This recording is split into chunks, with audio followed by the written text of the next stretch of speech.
तो आज स्टार्ट करते हैं नंबर सिस्टम। ठीक है,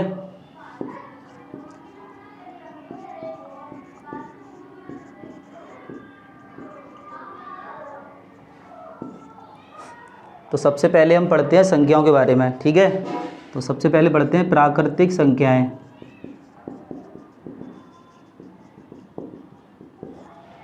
यानी कि नेचुरल नंबर।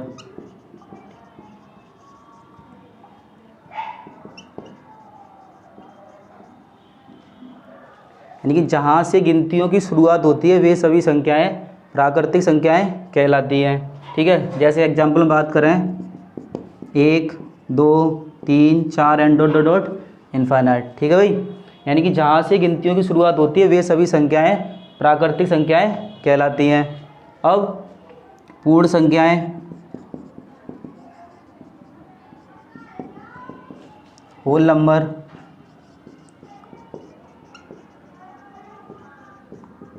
ठीक है, जब प्राकृतिक संख्याओं के समूह में शून्य को भी शामिल कर दिया जाए।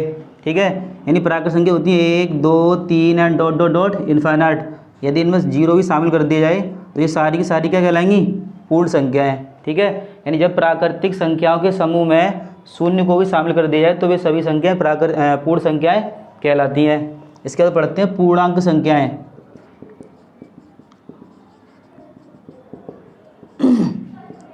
Integers number.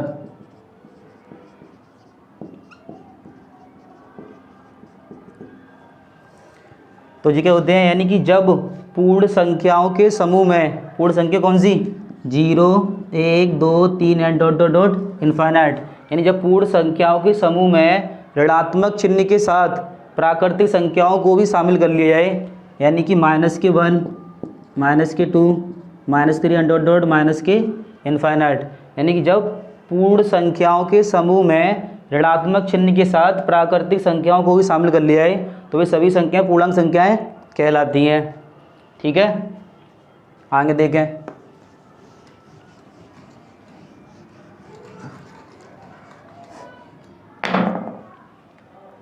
आगे आती हैं सम संख्याएं। Even number.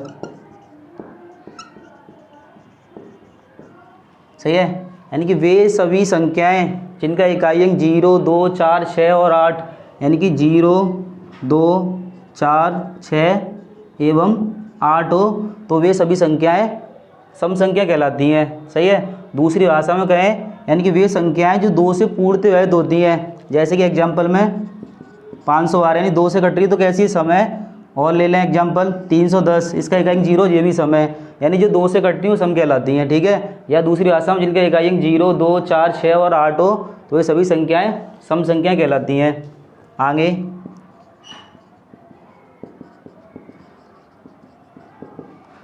विषम संख्याएं, यानी कि ऑड नंबर। जब यानी कि वे संख्याएं जिनका इकाई अंक 1 3 5 और 7 एवं 9, यानी कि वे सभी संख्याएं जिनका इकाई अंक 1 हो 3 हो 5 हो 7 हो एवं 9 हो विषम संख्याएं कहलाती हैं। या वे संख्याएं जो 2 से पूर्णतः विभाजित ना हो विषम संख्याएं कहलाती हैं।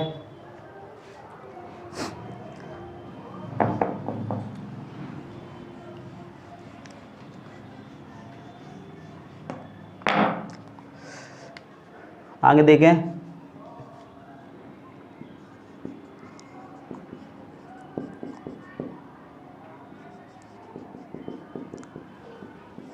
अभाज्य संख्याएं, यानी कि अभाज्य संख्याएं यानी कि प्राइम नंबर।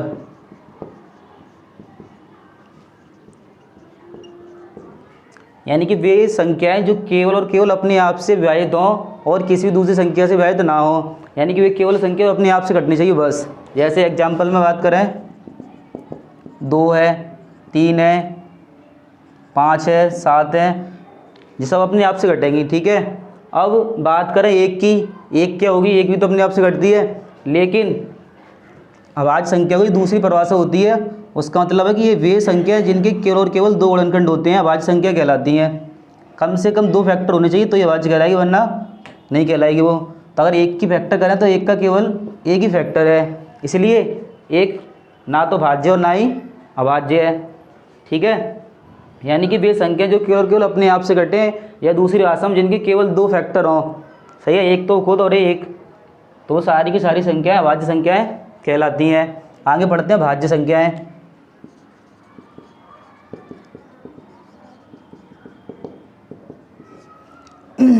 यानी कि डिविजिबल नंबर।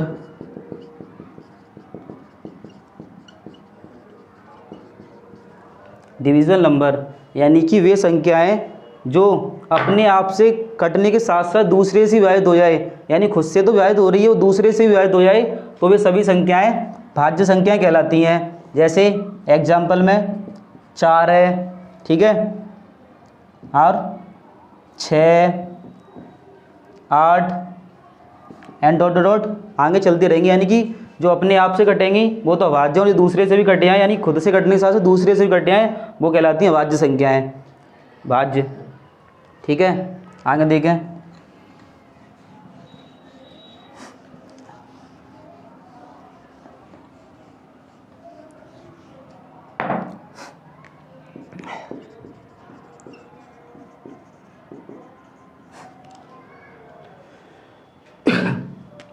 अब बात करें कि सबसे छोटी भाज्य संख्या कौन सी है, तो सबसे छोटी एकमात्र सम अभाज्य संख्या 2 है। यानी 2 ही एक ऐसी संख्या है जो सम भी है और अभाज्य भी है, और इसके अलावा कोई संख्या नहीं है जो सम के साथ साथ अभाज्य भी हो। ठीक है,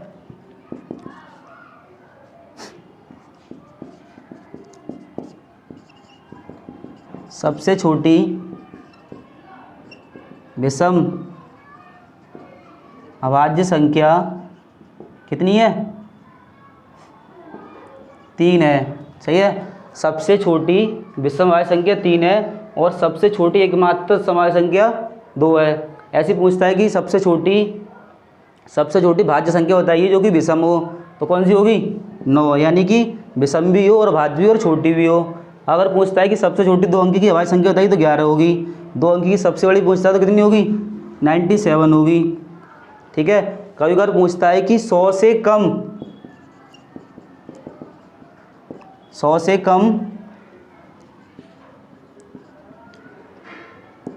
सबसे छोटी व सबसे बड़ी अभाज्य संख्या के बीच अंतर बताइए। यानी कि 100 से कम सबसे छोटी व सबसे बड़ी अभाज्य संख्या के बीच अंतर बताइए। तो 100 से कम सबसे छोटी होगी 2 और सबसे बड़ी होगी 97, और इनका अंतर की बात करें तो कितना होगा?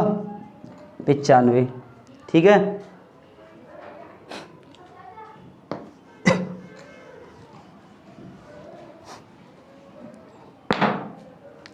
आगे अगर बोले कि 1 से लेकर 100 तक